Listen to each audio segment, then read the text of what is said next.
tenemos la lista de las familias por las cuales vamos a estar orando, los motivos de oración, es porque nosotros creemos que la iglesia debemos orar juntos, debemos orar unos por otros, no solamente en el servicio, sino que también debemos hacerlo a través de la semana.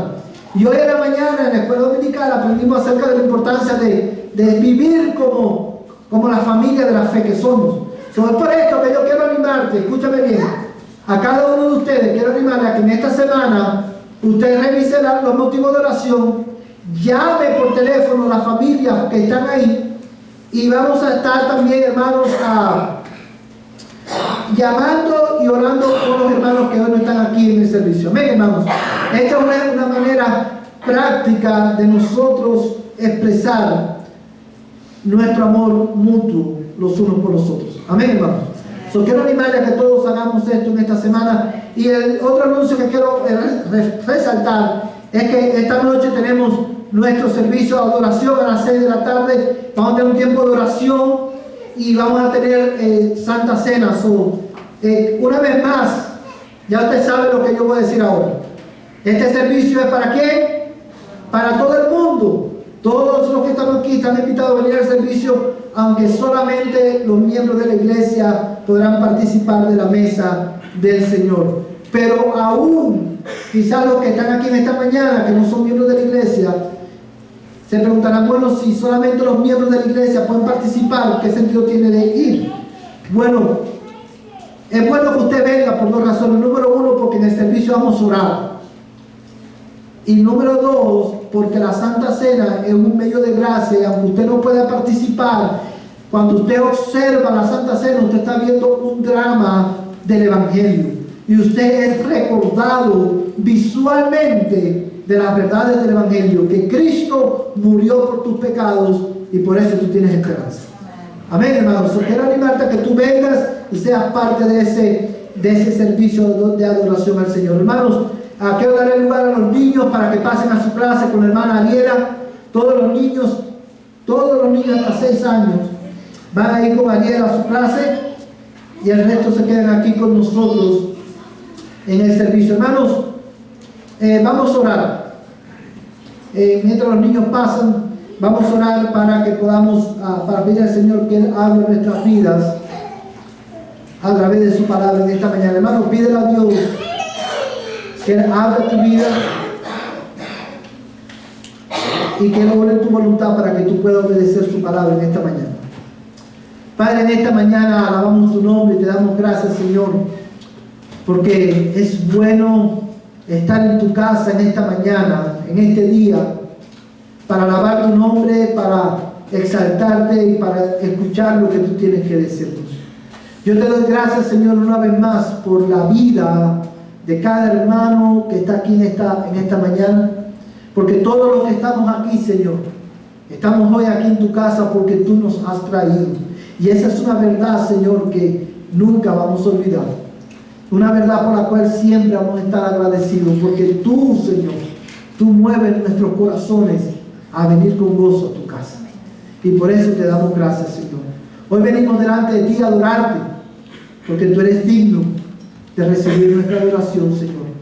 Porque a pesar de nuestras circunstancias, a pesar de cómo nos sintamos emocionalmente, tú sigues siendo Dios. Tú sigues siendo digno de gloria. Tú sigues obrando en nuestras vidas. Tú sigues hablando a nuestras almas por medio de tu palabra. Y por eso te damos gracias.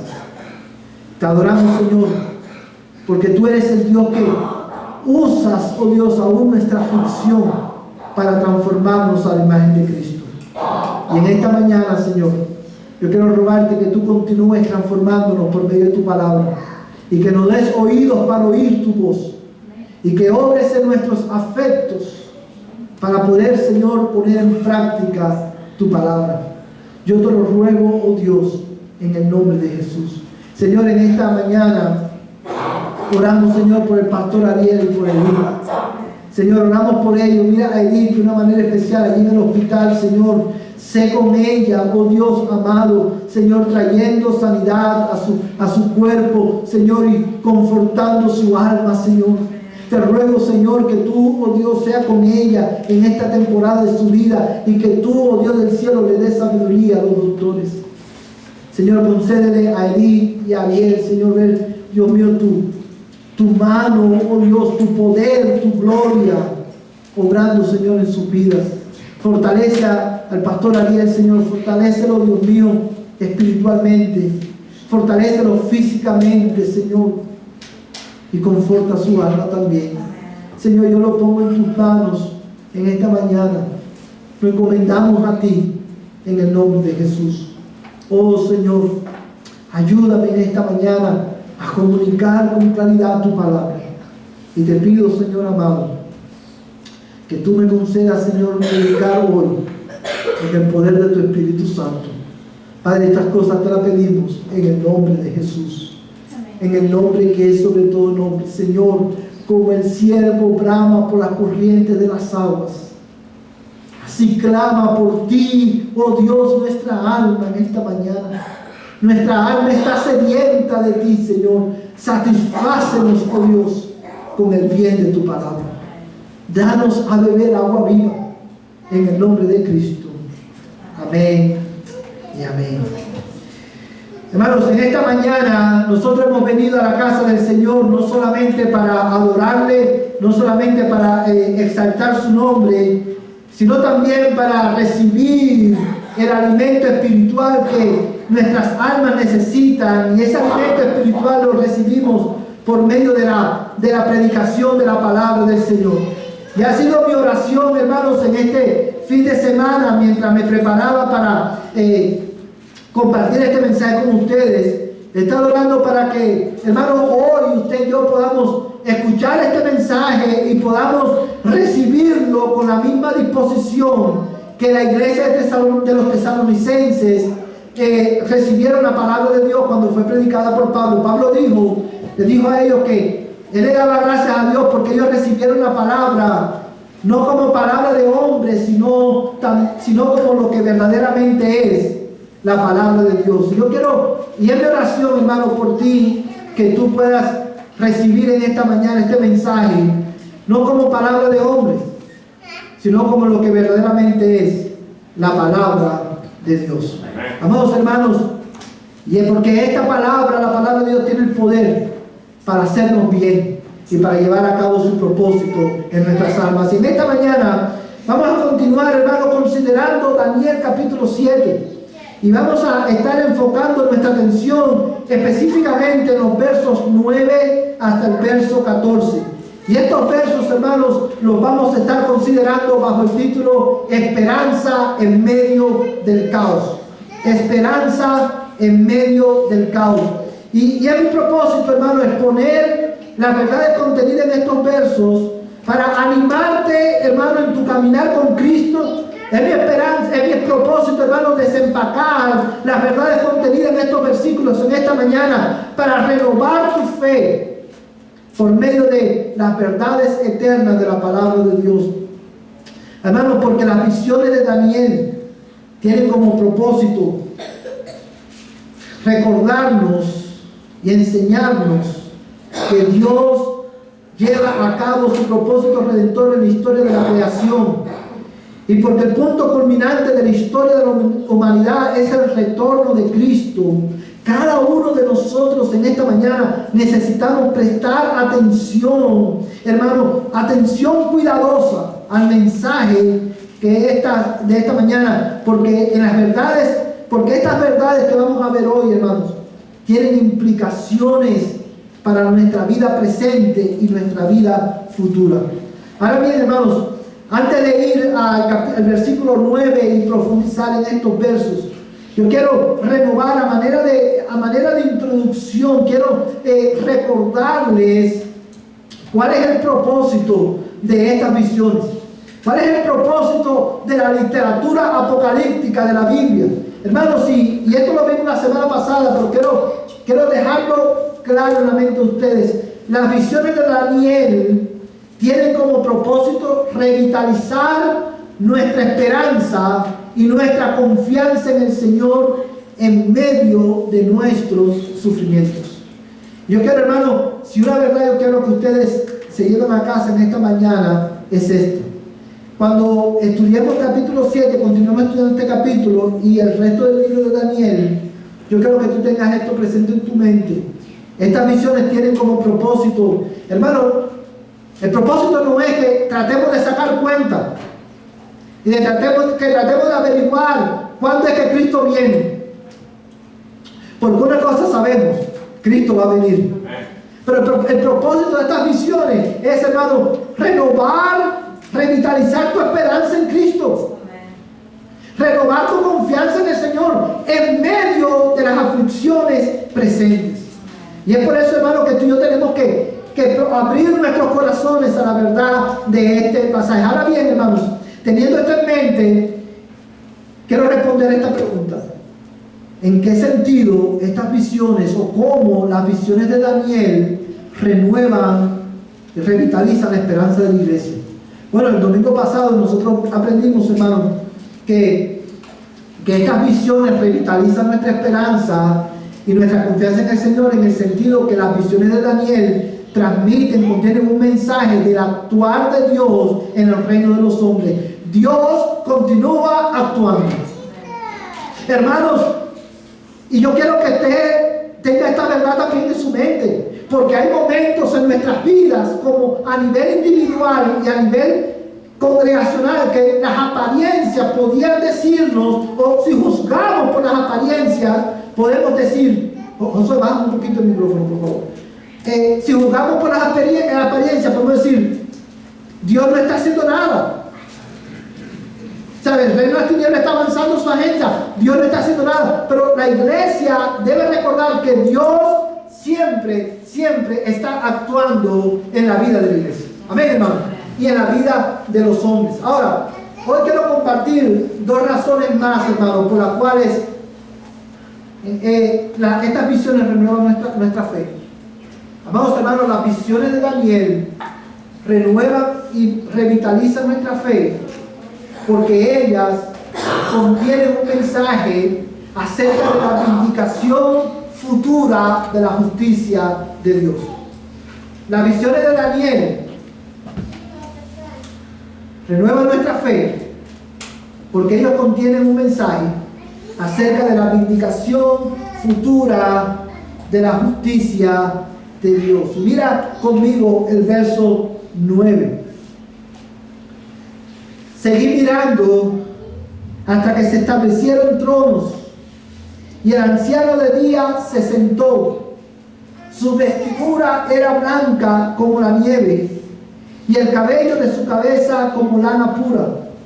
Su trono llamas de fuego, y sus ruedas un fuego abrasador. Un río de fuego corría saliendo delante de él. Miles de millares le servían, y miriadas de miriadas estaban en pie delante de él. El tribunal se sentó y se abrieron los libros.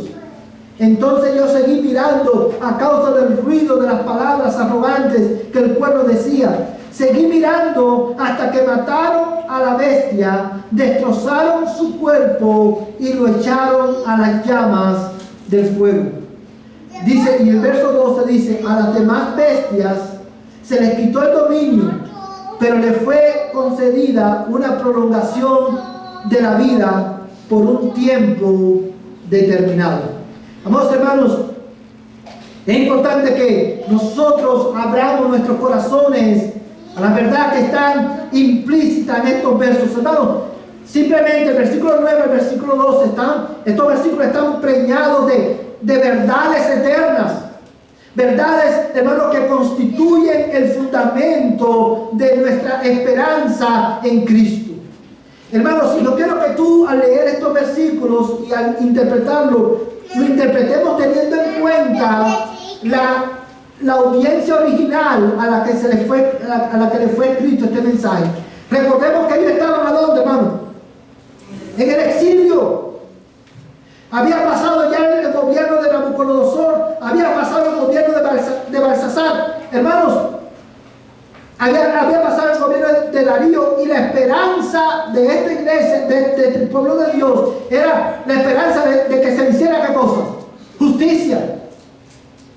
Pero la justicia que ellos necesitaban no la iban a encontrar, hermanos, en los reinos paganos.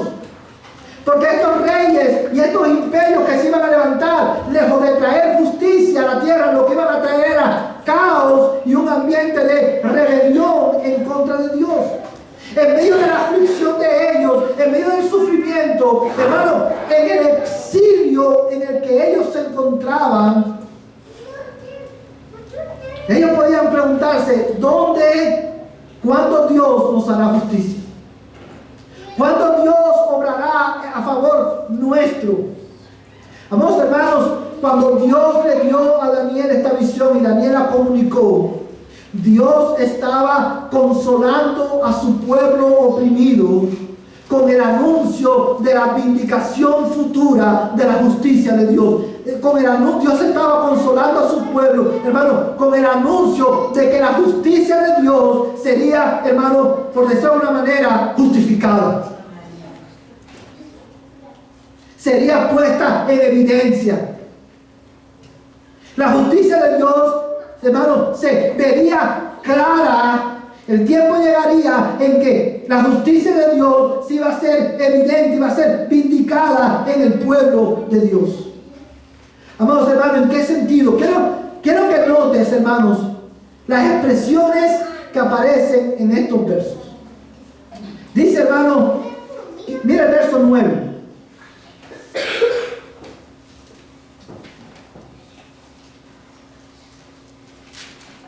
Dice: seguí mirando hasta que se establecieron tronos. Y esta expresión, hermano, se establecieron tronos, es una expresión importante porque habla, hermano, representa, hermano, el hecho de que el carácter certero e inevitable de la manifestación del juicio de Dios sobre sus enemigos. Y esta expresión es una expresión que no fue dada por casualidad.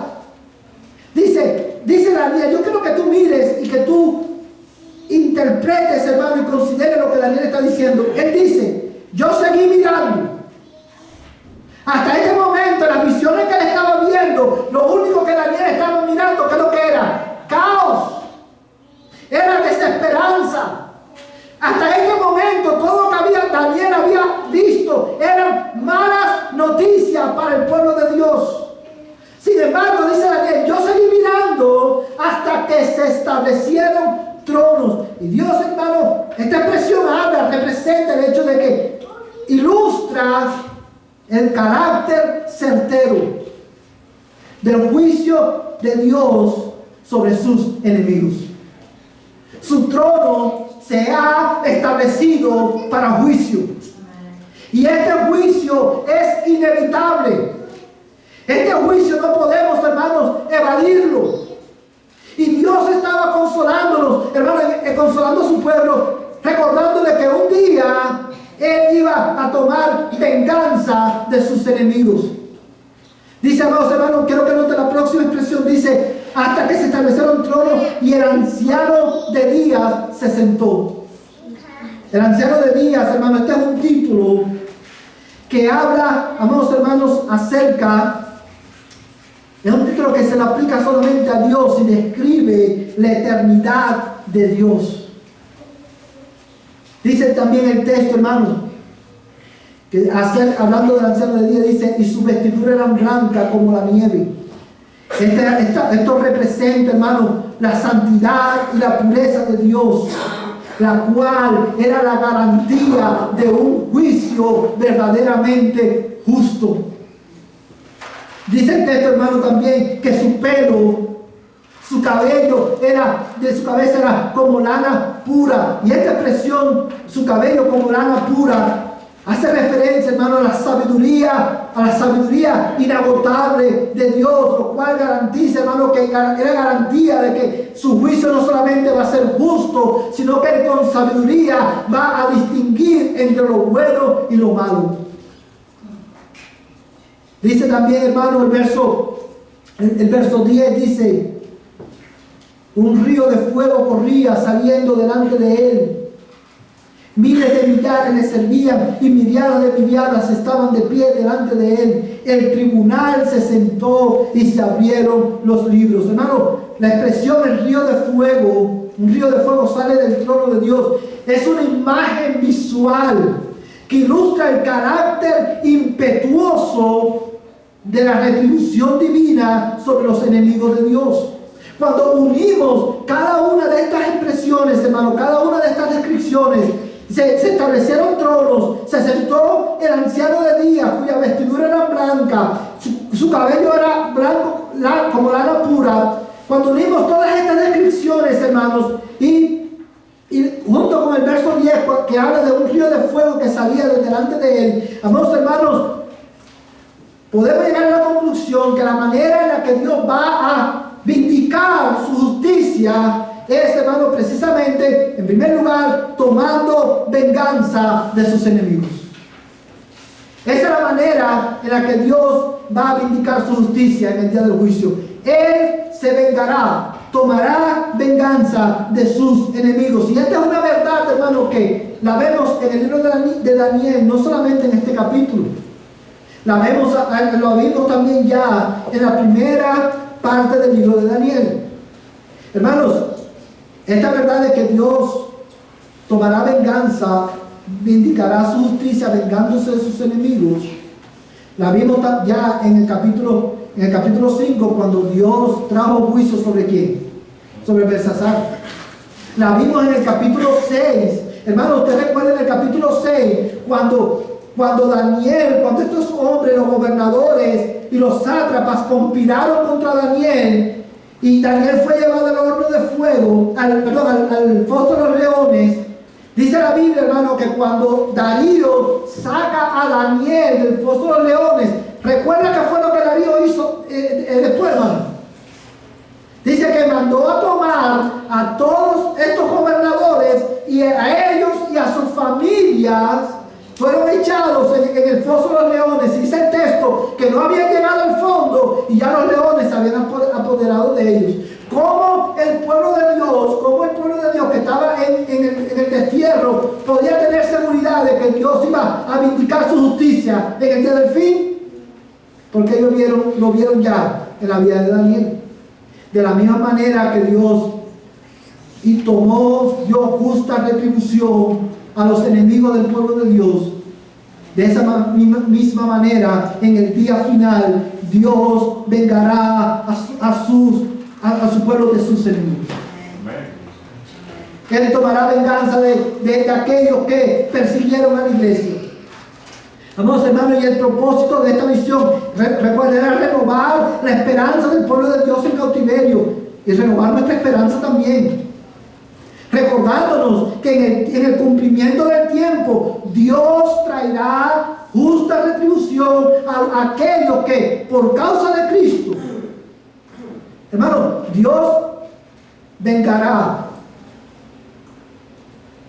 hará justicia a favor de aquellos que por causa de Cristo han sido perseguidos.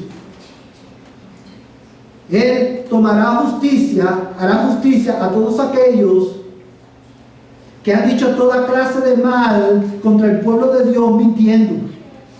Dios hará justicia y se vengará de todos aquellos que han afligido al pueblo de Dios. Y esto, hermano, se enfatiza en el hecho que dice el texto: el tribunal se sentó y los libros fueron abiertos. Amados hermanos, cuando tú estás pasando por aflicciones, cuando tú eres afligido por causa de Cristo, o cuando tú estás siendo perseguido, tu reacción humana, tu respuesta natural es tomar la venganza en tus manos. Y Dios, y no solamente tomar la venganza por tus propias manos, sino tomar la venganza en el momento en que tú quieres ser vengado. Pero Dios nos enseña, hermano, en su palabra, y anima a su pueblo, como Él también nos dice en el Nuevo Testamento: mía es la venganza, yo daré el pago. Y en esa verdad, la iglesia, al igual que Israel, debía encontrar su consuelo. Vamos, hermanos, mira conmigo este pasaje de Escritura. Segunda de Tesalonicenses, capítulo 1, versos 6 al 10.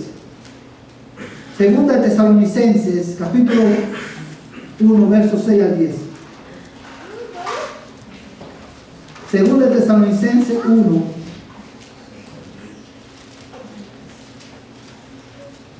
Versos 6 al 10.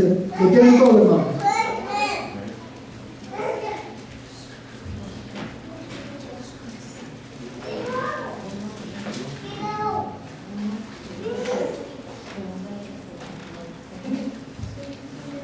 Segunda de Tesalonicenses, capítulo 1, versos 6 al 10.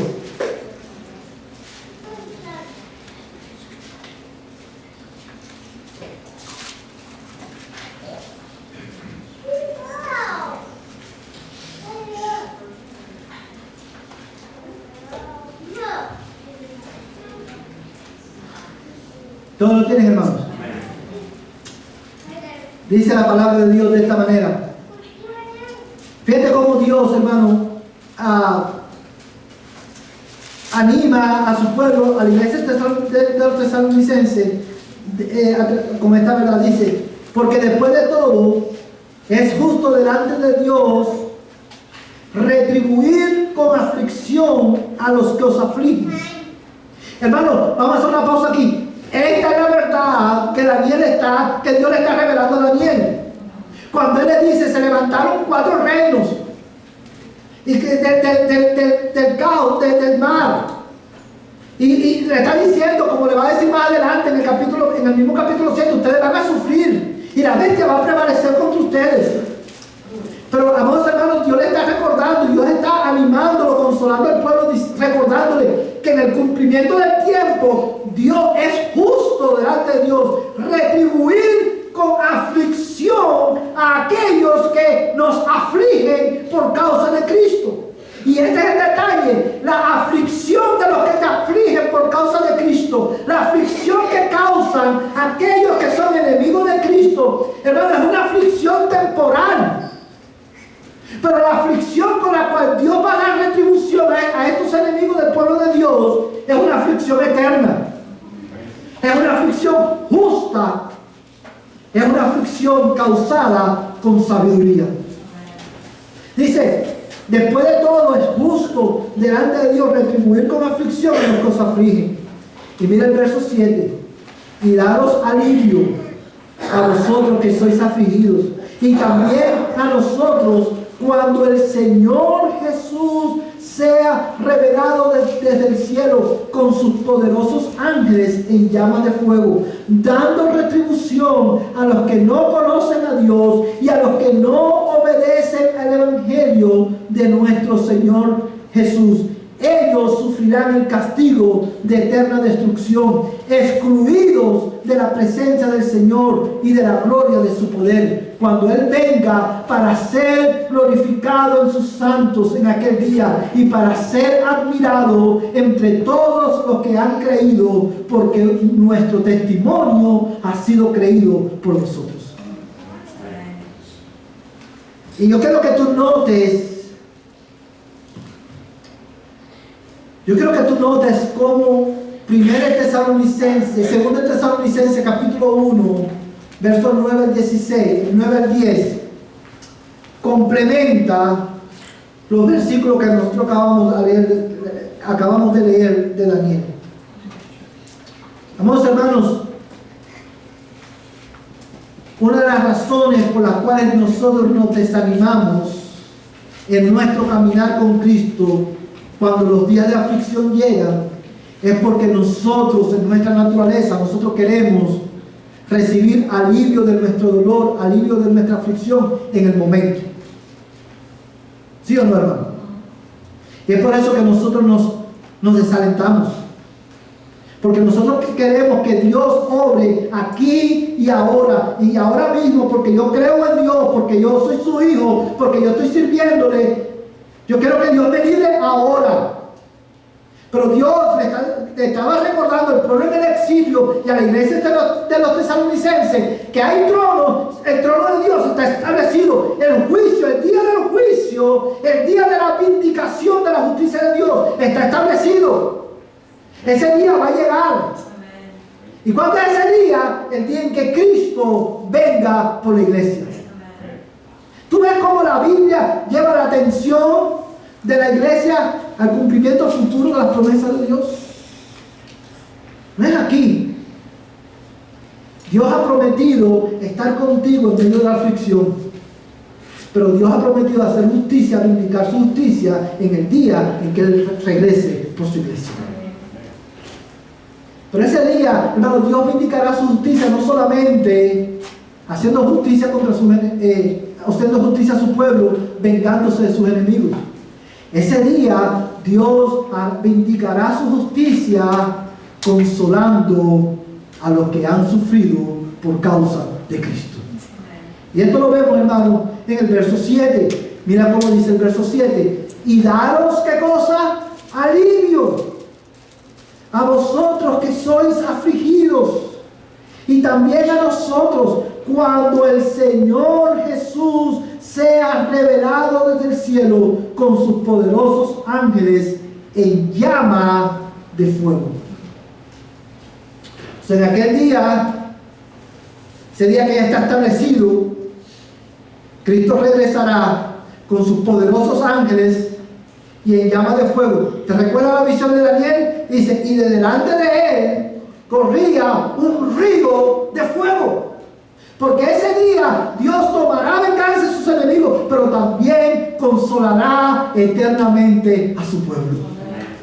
Ahora, hermanos, yo quiero que tú pienses en esto y que tú tomes consuelo en esta verdad. Hermanos amados, el hecho de que dice la Biblia de que Dios consolará y le dará alivio a su pueblo, porque esto es justo. Eso significa, hermano, que tu sufrimiento y tu aflicción no está escondida de los ojos de Dios. Dios conoce tu aflicción. Dios conoce tu sufrimiento. Él ve tu dolor, hermano. Él ve tu aflicción. Él te ve en las noches oscuras de tu alma. Y hermanos, y eso es una verdad que debe traer consuelo a nuestros corazones, porque nos recuerda que porque nuestro sufrimiento y dolor es conocido delante de Él, en aquel día glorioso, Él traerá alivio a nuestras almas. Dios es un Dios, hermano, que Él se ha revelado en su palabra como el Dios que ve y conoce el sufrimiento de su pueblo y ha prometido darle alivio a su pueblo. Mira conmigo estos textos de la Biblia. Quiero que mires, hermanos, Éxodo capítulo 3, versos 7 al 8. Éxodo capítulo 3, versos 7 al 8.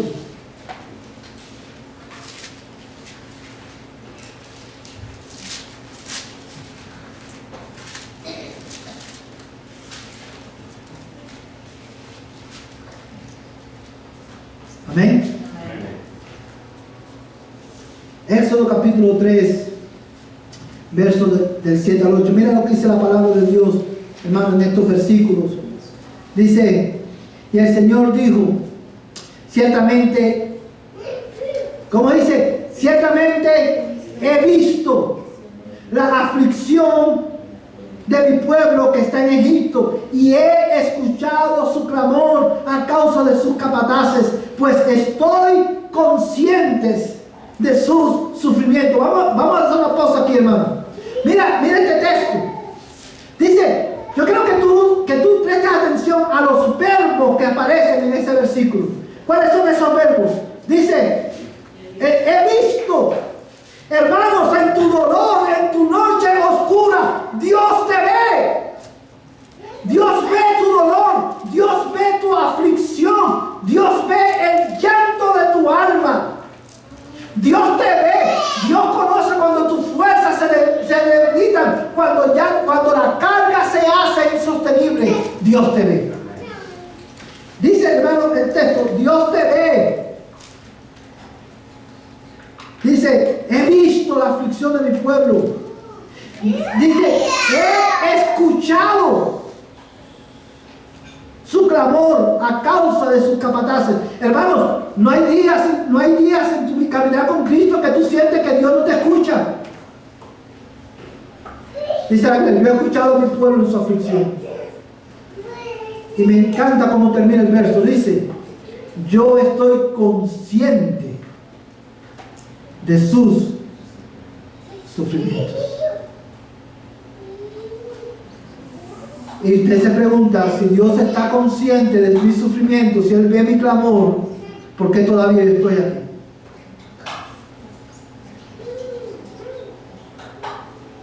Porque Él ha prometido vindicar su justicia en el día final.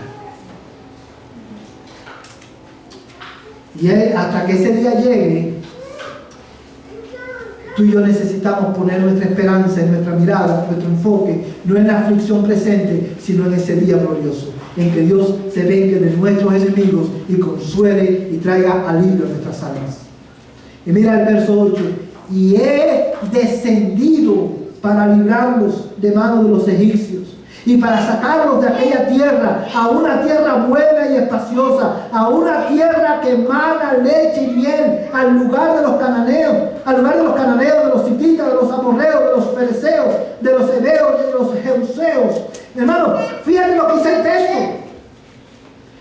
Y he descendido para librarlos de mano de los egipcios. Amados hermanos, porque Él ve el sufrimiento de su pueblo y está consciente de sus aflicciones. Dios le dice a Moisés, yo he descendido para librar a mi pueblo. Hermanos, Dios ha descendido para librarnos a nosotros de la aflicción del pecado en la persona de Jesucristo.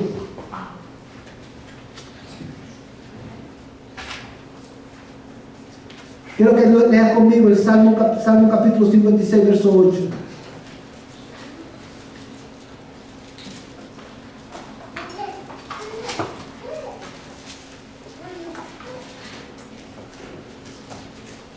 Salmo 56, verso 8.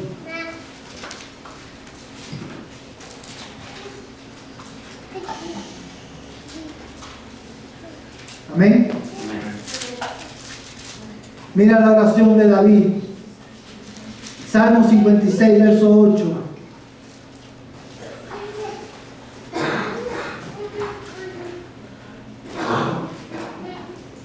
¿Todos lo tienen, hermanos? Dice el texto, hermano, tú has tomado en cuenta mi vida errante. Pon mis lágrimas en tu redoma. ¿Acaso no están en tu libro? Hermanos, y la razón por la cual he querido compartir este verso es porque este verso, una vez más, complementa esta verdad que tenemos en pantalla. Hermanos, cobra ánimo en el hecho de que Dios vindicará su justicia consolándote. Tu dolor, tus lágrimas están escritas en el libro de Dios. Y en ese día glorioso, en ese día de juicio, tú serás consolado. Tú recibirás alivio. Y en ese sentido, hermanos, las visiones de Daniel renuevan nuestra esperanza, porque nos recuerdan que Dios es justo y Él vindicará su justicia. Por último, hermanos, quiero compartir con ustedes un último punto, hermanos. Las visiones de Daniel renuevan nuestra esperanza, revitaliza nuestra esperanza y nuestra confianza en el Señor, porque ellas contienen un mensaje acerca del irrevocable triunfo de Cristo. Mira los versos 13 al 18. Vamos a volver a Daniel. Daniel capítulo 7, versos 13 al 18. Amén. Dice la palabra de Dios: seguí mirando en las visiones nocturnas, y he aquí con las nubes del cielo venía uno como un hijo de hombre, que se dirigió al anciano de días y fue presentado ante él, y le fue dado dominio, gloria y reino, para que todos los pueblos, naciones y lenguas le sirvieran.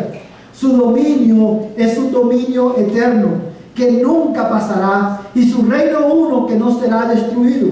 A mí, Daniel, se me angustió por dentro el espíritu y las visiones de mi mente seguían turbándome. Me acerqué a uno de los que estaban allí en pie y le pedí que me dijera la verdad acerca de todo esto. Y me respondió dándome a conocer la interpretación de estas cosas. Estas bestias enormes, que son cuatro reyes que se levantarán de la tierra. Pero los santos del Altísimo recibirán el reino y poseerán el reino para siempre, por los siglos de los siglos. Y la iglesia dice, amén. Hermanos, nosotros leemos en estos versículos, versículos 13 al 18, nosotros somos recordados de que la victoria, acerca de la victoria irrevocable de Cristo sobre los reinos de este mundo.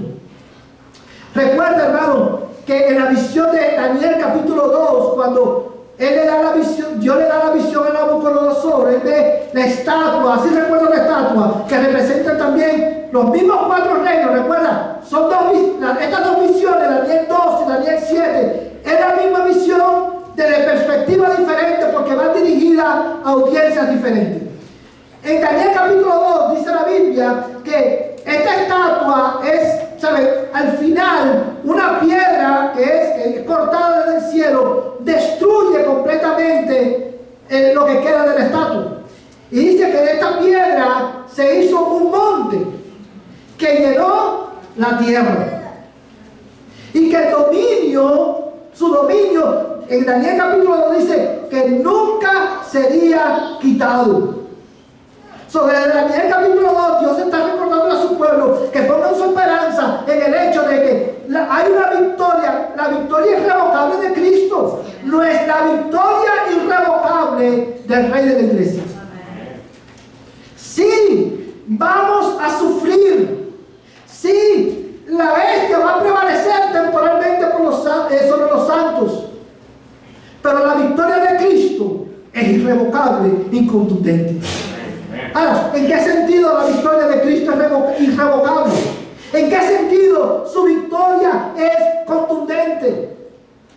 En Daniel capítulo 2 la vemos que esta piedra se convierte en un monte que llena toda la tierra. Pero esta visión nos da un poquito más de luz en la victoria final de Cristo.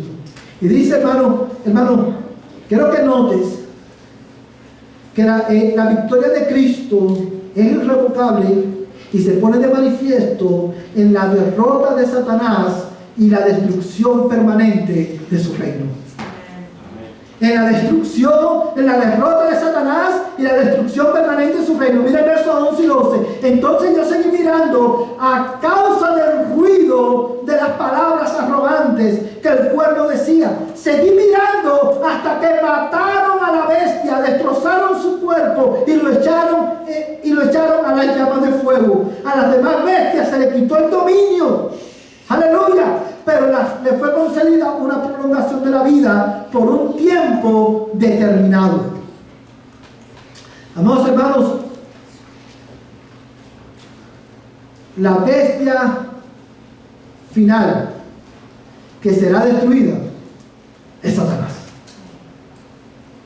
Es Satanás, hermano. Y esto lo vemos en Apocalipsis capítulo 20, verso 10. Yo quiero que tú veas la relación que hay entre estos dos versículos. Vamos a Apocalipsis capítulo 20, verso 10.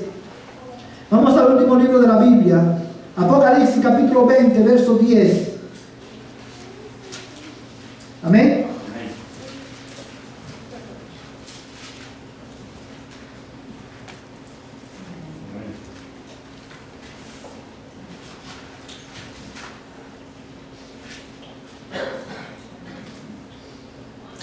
Dice la palabra de Dios, hermano. Voy a leer desde el verso 7. Apocalipsis capítulo 20, verso 7 al 10 dice: cuando los 1000 años se cumplan, Satanás será soltado de su prisión y saldrá a engañar a las naciones que están en los 4 extremos de la tierra, a Gog, a Magog, a fin de reunirlas para la batalla. El número de ellas es como la arena del mar. Y subieron sobre la anchura de la tierra, rodearon el campamento de los santos y la ciudad santa, pero descendió fuego del cielo, ¿y qué? Y los devoró. Y Y el diablo que los engañaba fue arrojado al lago de fuego y azufre, donde también están la bestia y el falso profeta, y serán atormentados día y noche por los siglos de los siglos. Fíjate, yo creo que tú notes cómo Daniel capítulo 7, los versículos que leemos se complementan con Apocalipsis capítulo 20. Dios, hermano, está recordándole a su pueblo que Él, hermano, acerca de la victoria de Cristo, que es irrevocable y contundente, porque Cristo, el Rey de la Iglesia, venció a Satanás, y Satanás será destruido eternamente y su reino será destruido también.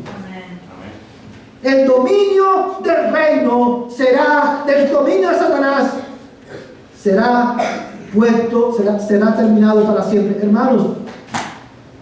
Y en eso nosotros tenemos que encontrar consuelo. Usted sabe, hermano, que esta promesa tiene un cumplimiento futuro. Pero esa promesa, el cumplimiento de esa promesa la podemos ver ahora. La estamos viendo ahora también. El triunfo irrevocable de Cristo no es algo que vamos a ver en el futuro. Es algo que vamos a disfrutar a plenitud en el futuro, pero es una verdad que la estamos viendo desde ahora.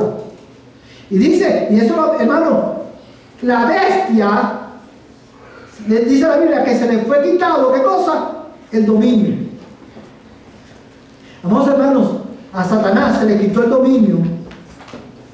Y eso lo vemos en el hecho de que la iglesia de Cristo, aún en este mundo, Dios, Jesucristo el Rey, sigue avanzando su reino a través de la iglesia. La iglesia sigue creciendo porque el reino y el dominio de Satanás ha sido destruido. Y ese reino y ese dominio será destruido eternamente y determinantemente el día que Cristo venga y Satanás sea arrojado al infierno de fuego, junto con todos aquellos que se oponen al Evangelio. Amados hermanos, la victoria irrevocable de Cristo se pone en manifiesto no solamente en la derrota de Satanás, en la destrucción de su reino, la victoria irrevocable de Cristo, a la cual nosotros tenemos que poner nuestra visión y enfocar nuestra atención, se pone de manifiesto en la autoridad, en su autoridad y en su dominio para restablecer su reino. Hermanos, mira lo que dice Daniel. Vamos a regresar a Daniel capítulo 7. Daniel capítulo 7.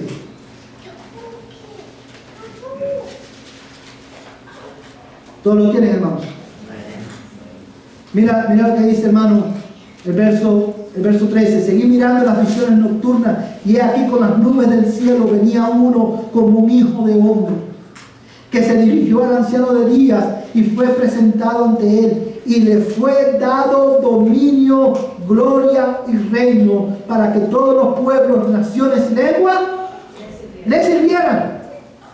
Esta victoria irrevocable de Cristo no solamente se pone manifiesto, hermano, en su poder hecho visible en la destrucción del reino de Satanás, sino también en su autoridad para restablecer el reino de Dios entre los hombres. Cuando Adán y Eva pecaron, amados hermanos, no es que Dios perdió el control. Sencillamente, hermanos, Adán y Eva cuando pecaron, ellos se sometieron al dominio de Satanás y empezaron a vivir en el reino de las tinieblas. A partir de ese momento, el pecado y la muerte reinó en el mundo. Pero a Cristo regresó por primera vez. La primera vez vino Cristo para establecer su reino. Para restablecer el reino de Dios, a fin de que la adoración a Dios fuese restaurada entre los hombres. Y eso, por eso dice el texto, que le fue dado dominio, gloria y reino. ¿Para qué? Para que todos los pueblos, naciones y lenguas le sirvieran. Es en esa verdad que tú tienes que poner nuestra esperanza. Amén, hermanos. Y por último, la victoria irrevocable de Cristo se pone manifiesto en la entrega de su reino a sus santos. Mira el versículo 15. A mí, Daniel, se me angustió por dentro del espíritu, y las visiones de mi mente me seguían turbando. Me acerqué a uno de los que estaban allí de pie y le pedí que me dijeran la verdad acerca de todo esto. Y me respondió dándome a conocer la interpretación de estas cosas. Estas bestias enormes, que son cuatro reyes que se levantarán de la tierra. Pero los santos del Altísimo recibirán el reino y poseerán el reino para siempre por los siglos de los siglos. Hermanos amados, quiero terminar con esto en esta mañana. Yo quiero que tú cobres ánimo en esta verdad. Los santos del Altísimo, tú y yo, la iglesia, recibiremos el reino. Lo disfrutaremos plenamente el reino que Cristo nos ha otorgado. Y el flow de interpretación de este pasaje es este. Sí, se levantarán 4 reyes y ustedes van a sufrir, pero tengan ánimo. Ustedes, los santos del Altísimo, recibirán el reino y lo poseerán para siempre, por los siglos de los siglos. Y quiero que notes una verdad, que el énfasis del ángel no es identificar los reinos, porque eso es irrelevante a la luz de la verdad, hermano, de que los santos del Altísimo recibirán su reino. Ahora, ¿cómo nosotros respondemos a esta verdad? En este sentido, yo creo que ustedes presten atención, hermano, en este sentido, es que las visiones de Daniel, como el libro de Apocalipsis, renuevan nuestra fe. Porque transmiten este mensaje del actuar de Dios en los reinos de los hombres, transmiten un mensaje, amados hermanos, acerca del triunfo irrevocable de Cristo, transmiten un mensaje de la vindicación futura de la justicia de Dios, a la cual, verdades en las cuales nosotros tenemos que estar enfocados. Ahora, ¿cómo yo respondo a esa verdad? ¿Cómo yo lidio con mi aflicción y mi debilidad hasta que ese día llegue? ¿Cómo yo lidio? ¿Cómo la iglesia responde, hermano, a esto? ¿Cómo podemos permanecer firmes hasta este día glorioso en que la justicia de Dios sea vindicada? Bueno, la respuesta, hermano, la tenemos en estos versículos. Yo quiero terminar leyéndote verso 9. Dice el hermano, verso 9. Y vamos a leer también el verso 11. Dice el verso 9: seguí mirando hasta que se establecieron tronos y el anciano de día se sentó.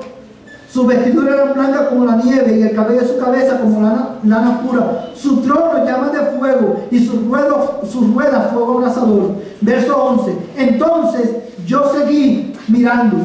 Verso 13: seguí mirando en las visiones nocturnas.